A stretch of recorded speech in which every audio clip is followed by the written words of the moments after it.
E aí, pessoal?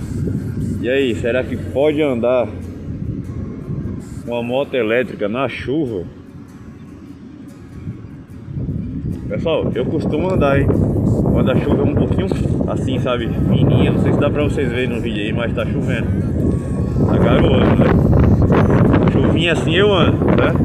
Agora aquela chuva forte lá, aquela chuva forte, dá pra alagar, a roda ainda dentro da água, né? Ali não é não, né, galera? Mas assim na chuva, ó, nunca me deu problema não. Só tem que tomar cuidado muito pra não olhar muito aqui o manete, por conta do sensoral. Esse sensor aqui que faz funcionar o aceleramento. Olha isso aí, pessoal. A chuvinha assim, ó, sempre andei, tem um ano, vai fazer um ano já, ó. Nunca deu B.O. não.